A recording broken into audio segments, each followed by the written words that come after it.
Nunca confie nos russos, pois os russos não confiam nem em si mesmos. Otto von Bismarck. E essa verdade continua válida um século e meio depois. Quando dizem que querem paz, prepare sua arma. Quando gritam sobre liberdade, espere a escravidão. Eles simplesmente não conseguem parar de mentir. Esta operação especial não é dirigida contra a população civil. Não tem o objetivo de ocupar o território do país. Mentira descarada. Aqui estão os resultados dessas mentiras, 3 anos depois. Como resultado da agressão russa contra a Ucrânia, cerca de 3.800 instituições de ensino foram afetadas. Destas, 365 foram completamente destruídas. Até o final de outubro de 2024, o inimigo danificou 1.680 unidades de saúde e destruiu completamente outras 226. Mais de 143 mil casas particulares e mais de 24 mil prédios residenciais foram destruídos ou danificados. Escolas, universidades, creches, hospitais, igrejas e casas residenciais. Isso não é população civil? Muitas cidades e vilarejos desapareceram do mapa. Cidades que antes tinham mais de 10 mil habitantes simplesmente deixaram de existir. Soledar, Bakhmut, Marinka, Severodonetsk, Volnovakha, Vuhledar, Avdiivka, Vovchansk, e a lista continua. Mais uma cidade ucraniana se tornou um local fantasma. Antes da guerra, Vovchansk tinha cerca de 20 mil habitantes. Nas imagens de drone, é possível ver que a cidade virou ruínas. Parte o coração. Fomos expulsos da nossa própria casa. Não sei o que fizemos para merecer isso. Não faço ideia. Meu Deus, o que está acontecendo? Tenho um nó na garganta o tempo todo. As bombas caem sem parar. Os projéteis caem. Meu filho do meio ficou tão assustado que achamos que ele pararia de falar. Essa é a tal operação especial de Putin, que não é contra a população civil. E quanto ao segundo ponto, Ela não tem o objetivo de ocupar o território do país. se for assim, por que continuam surgindo insides dizendo que sem o reconhecimento dos territórios ocupados como parte da Rússia, não haverá paz? Aqui está um dos mais recentes. A Rússia está pronta para encerrar as hostilidades se o Ocidente e a Ucrânia reconhecerem a Crimeia, as repúblicas de Donetsk e Luhansk, além das regiões de Kherson e Zaporídia, como territórios russos. Jornalista do Kommersant Andrei Kolesnikov, citando um encontro fechado com Putin. Lembramos as palavras do porta-voz bêbado da Rússia de 3 anos atrás, justamente para reforçar que não se pode acreditar em uma única palavra dos carrascos do Kremlin, mas... Eu confio em Putin. Eu realmente acredito que ele quer a paz. Lá vamos nós de novo. Estamos suspeitando que Putin tem material comprometedor contra Trump, coletado durante suas visitas de negócios a Moscou. Ou talvez seja apenas a sede de receber o Prêmio Nobel da Paz, que está afetando o juízo do ex-presidente dos Estados Unidos. Se eu encerrar a guerra na Ucrânia e em Israel, me deem o Prêmio Nobel da Paz. Eu mereço, mas nunca vão me dar. Aliás, esta já é a 5ª vez que Trump é indicado para o prêmio. Vale lembrar que o Prêmio Nobel da Paz sempre foi controverso. Entre seus laureados estão figuras bastante questionáveis: Mikhail Gorbachev, Yasser Arafat, Madre Teresa e até Barack Obama. Além disso, alguns candidatos foram verdadeiros assassinos e ditadores impiedosos. Em 2013, Putin foi nomeado. E em 1939, adivinhem quem foi indicado? Todos os especialistas e analistas políticos mundiais insistiam que o Prêmio Nobel da Paz deveria ser concedido a Adolf Hitler. Como um grande garantidor da paz, cito aqui, e da estabilidade na Europa, um sábio criador de conforto para todo o planeta e, no geral, um verdadeiro pacificador. Adolf Hitler estava muito ansioso por este prêmio e se preparava para a cerimônia, mas não deu tempo. Ele iniciou a Segunda Guerra Mundial em 1º de setembro. Na noite de 31 de agosto, a Wehrmacht se preparava para um ataque. O Führer tomou uma decisão que arrastaria o mundo para a guerra. Eu realmente quero que essa história não se repita, embora o comportamento e as decisões de Donald Trump suscitem algumas preocupações. Os vizinhos mais próximos e a Europa já insinuam abertamente os hábitos autoritários da administração presidencial dos Estados Unidos. Diremos aos americanos que escolheram ficar do lado dos tiranos. Devolvam-nos a Estátua da Liberdade. Nós demos a vocês, mas aparentemente vocês a desprezam. Trata-se do eurodeputado francês Raphael Glucksmann, que acusou Washington de perseguir a liberdade e a democracia e pediu a devolução da Estátua da Liberdade à sua terra natal. A imprensa da Casa Branca não teve dificuldade em responder. O meu conselho a este político francês anônimo é lembrá-los de que só graças aos Estados Unidos é que os franceses já não falam alemão. Por isso, deveriam estar muito gratos ao nosso grande país. Parece que as pessoas na administração Trump estão realmente competindo em estupidez. Se a democracia americana conseguiu tolerar Greta Thunberg durante 10 anos, então vocês terão de suportar as postagens de Elon Musk durante alguns meses.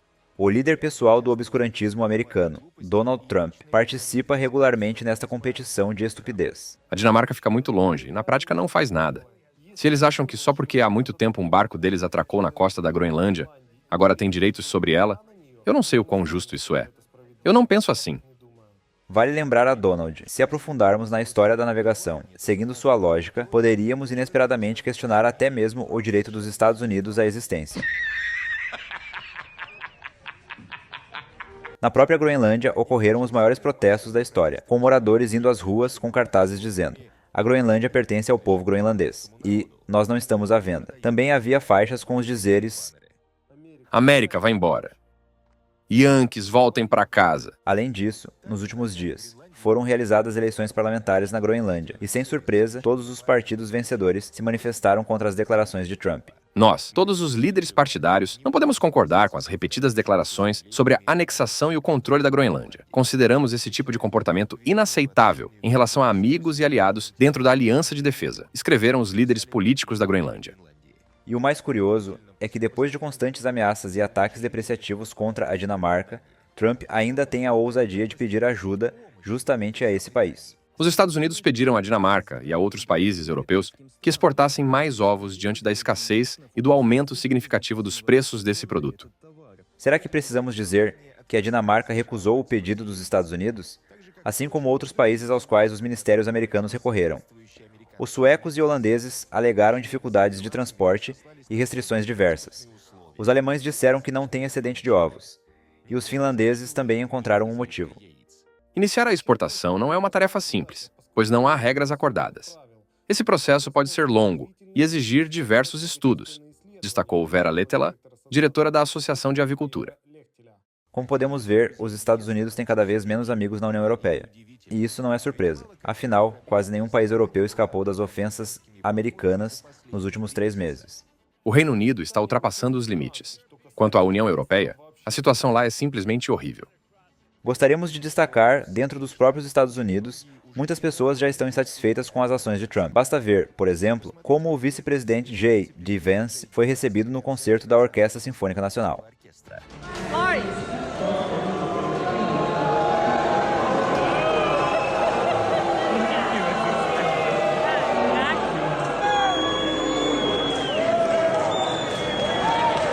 Mas os maiores alvos de ódio são Elon Musk e sua Tesla. Além da queda significativa nas vendas de carros, a população americana está adotando medidas ainda mais radicais. Fábricas, concessionárias e estações de recarga da Tesla estão se tornando alvos. E isso não é mais um caso isolado. Estamos falando de uma onda de agressões sistemáticas. Olhem este estacionamento. Alguém roubou as rodas de um Tesla, vândalos deixam mensagens como "No Musk" e, às vezes, até utilizam símbolos parecidos com suásticas. Meu Deus, um Tesla Cybertruck pegando fogo! Além disso, muitos estão devolvendo os carros que já haviam comprado. Proprietários da Tesla na Europa estão devolvendo seus veículos em massa. Segundo uma pesquisa da publicação holandesa Enfondast, 1 em cada 3 motoristas quer se livrar do carro. Muitos até lançaram uma campanha colando adesivos nos seus elétricos com a frase "Eu comprei antes do Elon enlouquecer". E não para por aí. Até mesmo alguns senadores e congressistas americanos demonstram repulsa a tudo o que está ligado à administração Trump. Estou aqui em Washington, indo trabalhar pela última vez com meu Tesla. Cada vez que entro nesse carro nos últimos 60 dias, ele me lembra do dano que Elon Musk e Donald Trump causam ao nosso país. Chegou a hora de nos livrarmos deles. Vocês sabem que Elon Musk se revelou um jumento. E eu não quero dirigir um carro projetado e fabricado por um jumento. Então, agora estou ansioso pelo meu novo carro. O novo carro de Mark Kelly acabou sendo um bom e velho Chevrolet Tahoe americano. Não sabemos até que ponto a troca de carro influencia os movimentos políticos nos Estados Unidos, mas podemos dizer com certeza que essa é uma posição. E esse posicionamento está longe de ser um caso isolado ultimamente.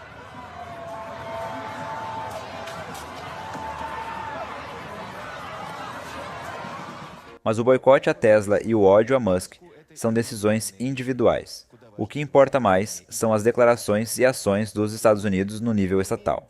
Estamos falando das declarações recorrentes de Hegseth, Vance e outros altos funcionários, de que a Europa deve cuidar da sua própria segurança. Trump já sugeria isso de maneira indireta em 2016. Trump admite que os Estados Unidos podem não defender os países bálticos em caso de agressão russa. E em 2025, diante das ações da Rússia e da posição dos Estados Unidos, a Europa tomou providências. Os ministros da defesa da Polônia, Lituânia, Letônia e Estônia divulgaram um comunicado conjunto, anunciando sua decisão de se retirar da Convenção de Ottawa, que proíbe minas terrestres antipessoais. Eles justificaram a decisão com o aumento significativo das ameaças vindas da Rússia e da Belarus. Além disso, mesmo não possuindo minas terrestres, a Polônia já busca implantá-las o mais rápido possível em suas fronteiras com Moscou e Belarus. Não temos outra escolha. A situação na fronteira é séria. Estou falando das fronteiras polonesa-belorrussa e polonesa-russa. Isso será um dos elementos do escudo oriental. As minas serão produzidas pelas fábricas do Grupo de Defesa Polonês. Mas não quero entrar em detalhes. Estamos falando de um pedido de centenas de milhares, talvez até 1 milhão. Mudanças drásticas também ocorreram na Alemanha. A amiga de Putin, Angela Merkel, em 2009, enfiou na Constituição uma emenda chamada Freio da Dívida. Em termos simples, essa regra limita o governo a gastar apenas o que arrecada. O enfraquecimento do freio da dívida é necessário para aumentar significativamente os gastos com defesa. Por insistência dos verdes, o freio da dívida também será afrouxado para investimentos em segurança cibernética, defesa civil e serviços de inteligência. E os tempos para tais mudanças chegaram. Na verdade, chegaram há 3 anos. As circunstâncias são definidas, antes de tudo, pela guerra agressiva de Putin contra a Europa. Porque essa é uma guerra contra a Europa, não apenas contra a integridade territorial da Ucrânia. Antes de uma votação importante, o potencial chanceler alemão Friedrich Merz até tentou apelar para os partidos pró-Moscou, enfatizando que, acima de tudo, eles eram alemães. E mesmo que vocês, do partido de esquerda, e vocês, da ultradireitista AfD, pensem diferente, esta também é uma guerra contra o nosso país, e ela acontece todos os dias.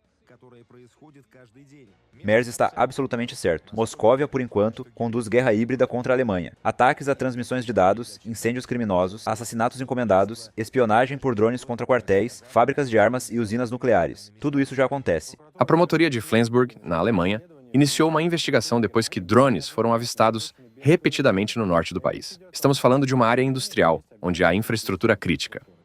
Também há um aumento nos incêndios em fábricas da indústria de defesa e de produção de componentes e armamentos, incluindo para a Ucrânia. Houve uma explosão na maior fábrica química da Alemanha, na cidade de Ludwigshafen. As causas estão sendo investigadas. Em Berlim, uma emergência ocorreu há algumas horas. Um grande incêndio atingiu uma empresa do grupo Diehl. A divisão militar do grupo, Diehl Defense, desenvolve sistemas de defesa aérea Iris-T, fornecidos inclusive à Ucrânia. Merz também não poupou palavras ao falar sobre os agentes moscovitas na guerra da informação contra a Alemanha. Ele declarou publicamente que a alternativa para a Alemanha é uma subsidiária do Kremlin. As empresas de desinformação, das quais vocês, da AfD, fazem parte na Alemanha, promovem sistematicamente o engano e a manipulação da nossa sociedade. No fim das contas, o freio da dívida foi suspenso com 520 votos a favor, bem acima dos 66% necessários. Isso significa que a Alemanha criará um fundo de 500 bilhões de euros para rearmar a Bundeswehr. Os tempos em que podíamos viver na esperança de que outros cuidariam da nossa segurança acabaram. Nossos parceiros da OTAN esperam com razão que a Alemanha saia da sombra política na área da defesa. E isso só é possível com uma Bundeswehr forte. Como se diz, caiu a ficha. Dói saber que essa consciência só veio no 4º ano da guerra em grande escala da Rússia contra a Ucrânia. Mas é bom que tenha vindo. Vale destacar que o fim do freio da dívida desbloqueia 3 bilhões de euros adicionais para a Ucrânia. Essa é uma mensagem clara para nossos parceiros e amigos, mas também para nossos adversários e inimigos. Somos capazes de nos defender e agora estamos totalmente prontos para isso. Não mais sofreremos com a falta de recursos financeiros para proteger a liberdade e a paz em nosso continente. Até os países tradicionalmente pró-Kremlin, como Sérvia, Hungria e Eslováquia, começam a despertar. Nos últimos dias, mais de 100 mil pessoas lotaram as ruas de Belgrado em um dos maiores protestos dos últimos 10 anos. Os manifestantes exigem a renúncia do governo e reformas. Queremos finalmente ver esta sociedade livre. Por anos, décadas, estivemos presos em um sistema de mentiras, crime, corrupção e injustiça, onde as pessoas foram privadas de direitos. Os protestos começaram com os estudantes, em novembro do ano passado, depois que o teto da estação ferroviária de Novi Sad desabou, matando 15 pessoas. Eles alegam que a corrupção foi a causa da tragédia. Depois dos estudantes, professores, agricultores e profissionais da saúde também tomaram as ruas. Os agricultores marcharam com seus tratores, mostrando que os estudantes têm aliados no campo também. Os protestos cresceram tanto que o governo, para dizer o mínimo, ficou assustado e até começou a falar em revolução. Espero que todos tenham entendido a mensagem da maioria na Sérvia. Os cidadãos da Sérvia não querem revoluções coloridas. E esse medo se traduziu em ação. Segundo a oposição e ativistas de direitos humanos, as forças de segurança usaram canhões sonoros contra os manifestantes. As imagens mostram claramente as pessoas correndo sem um motivo aparente. Alguns descreveram a sensação como se um avião estivesse caindo sobre eles. Outros falaram em uma dor aguda. Tampões de ouvido não ajudavam. As pessoas simplesmente começavam a fugir. Esse método repugnante e brutal de dispersão de manifestantes é proibido na Sérvia. Naturalmente, as autoridades negam o uso de armas acústicas, mas o comportamento estranho dos manifestantes fala por si só. Os protestos também continuam na Eslováquia desde dezembro. Assim como na Sérvia, há muitas questões para o governo pró-Rússia.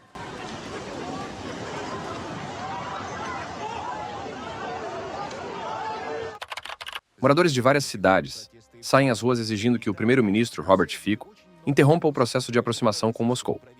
Aqui há literalmente milhares de pessoas. E mais continuam chegando.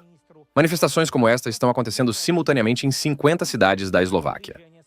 E adivinhem, assim como Vučić, Fico começou a falar sobre a ameaça de uma revolução usando a retórica do Kremlin. O primeiro-ministro da Eslováquia, Robert Fico, convocou o Conselho de Segurança nesta quinta-feira. Em sua opinião, o país enfrenta a ameaça da Revolução Colorida. Vemos uma estrutura que quer usar esses protestos para um possível confronto com as forças de segurança, aumentando ainda mais a tensão. Nem tudo vai bem também para o camarada de Fico, Bufani Orbán. A Hungria aguarda a primavera. Juntos, vamos pôr fim à era Orbán. A oposição ao premier húngaro já ganhou força significativa. Em muitas pesquisas, até supera o partido governista. Muitos húngaros estão extremamente insatisfeitos tanto com a política pró-Moscou de Orbán, quanto com os graves problemas econômicos do país. Viktor Orbán impôs um controle de preços sobre os alimentos. A medida entrou em vigor em 17 de março, após a inflação atingir o nível mais alto da União Europeia.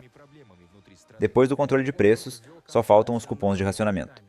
Parece até que, mesmo se bajular Moscou, seus cidadãos viveriam bem, mas não é o caso. A bota do Kremlin já brilha com os serviços prestados por Orbán, enquanto os húngaros vivem cada vez pior. Apesar do tempo frio e chuvoso, 50 mil pessoas compareceram ao protesto para expressar sua insatisfação com as ações de Orbán. Vamos ver como esses protestos, que já duram meses, vão acabar. Uma coisa é certa, onde há fumaça, há fogo. Não há dúvidas de que as cadeiras de Fico e Orbán já estão balançando. Por enquanto, Vučić se mantém um pouco mais firme.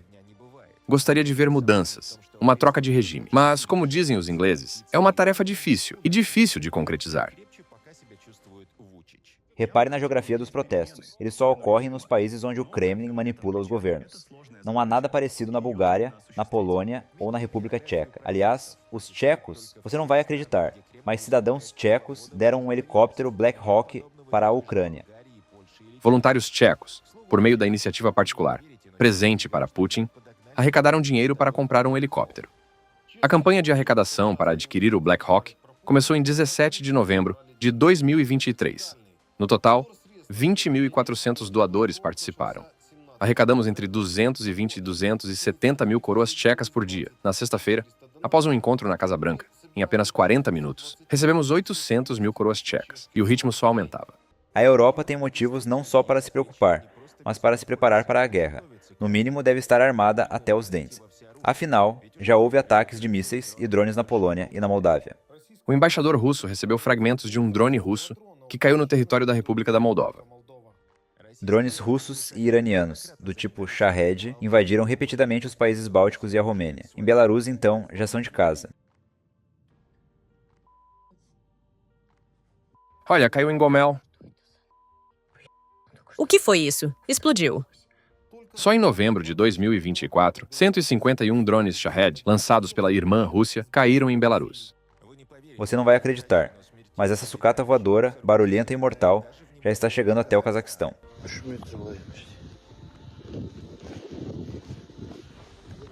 Se foi por acaso ou para intimidar, nem importa tanto.